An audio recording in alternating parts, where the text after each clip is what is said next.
நடிகர் ஜெயம் ரவி ஆர்த்தி விவாகரத்து என்று தகவல் வெளியாகிருக்கிறது. அண்மை செய்தியாக பார்க்கிறோம். நடிகர் ஜெயம் ரவி ஆர்த்தி தம்பதி விவாகரத்து என்று தகவல் வெளியாகியிருக்கிறது.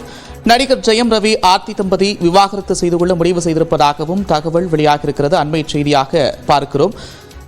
நடிகர் ஜெயம் ரவி ஆர்த்தி தம்பதி விவாகரத்து செய்து கொள்வதாக அறிவித்திருக்கின்றனர். அண்மை செய்தியாக பார்த்து வருகிறோம். நீண்டகால பரிசீலனைக்கு பிறகு ஆர்த்தியுடனான திருமண வாழ்வில் இருந்து விலகுவதாக முடிவு செய்திருப்பதாகவும் நடிகர் ஜெயம் ரவி தெரிவித்திருக்கிறார். மிகவும் நெஞ்சம் கசந்த தனிப்பட்ட செய்தி இது என்றும் அவர் தெரிவித்திருக்கிறார்.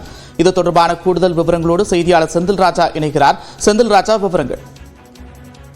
நந்தா, நடிகர் ஜெயம் ரவி ஆர்த்தியை திருமணம் செய்து கொண்ட பிறகு நீண்ட காலமாக இருவரும் இணைந்து மகிழ்ச்சியுடன் வாழ்ந்து வந்தனர். இந்த நிலையில்தான் கடந்த சில மாதங்களாக இருவருக்குள்ளும், ஜெயம் ரவி ஆர்த்தி ஆகிய இருவருக்குள்ளும் கருத்து வேறுபாடு ஏற்பட்டிருக்கிறது. அவர்கள் விரைவில் விவாகரத்து செய்ய இருக்கிறார்கள் என்ற தகவல்கள் பரவி வந்தன.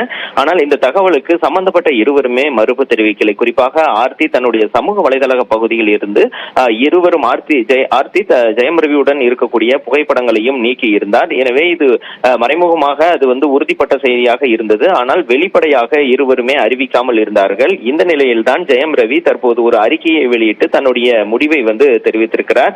அதுவும் தன்னுடைய நீண்ட கால யோசனைக்கு பிறகும் மறுபரிசீலனைக்கு பிறகும் தான் இந்த ஆர்த்தியுடனான திருமண வாழ்க்கையில் இருந்து விலகுவது என முடிவெடுத்திருக்கிறேன் என தெரிவித்திருக்கிறார். அது மட்டும் இல்லாமல் மிகவும் கடினமான ஒரு முடிவை எடுத்துள்ளேன். இந்த முடிவு எளிதாக எடுக்கப்பட்டதல்ல. என்னை சார்ந்தவர்களின் நலன் கருதியே அந்த முடிவை எடுத்திருக்கிறேன் என்று தெரிவித்திருக்கிறார். இந்த நேரத்தில் தனி உரிமைக்கும் தன்னுடைய முடிவுக்கும் மதிப்பு அளிக்குமாறும் அவர் கேட்டுக்கொண்டிருக்கிறார். நந்தா, நன்றி செந்தில் ராஜா, விரிவான விவரங்களுக்கு.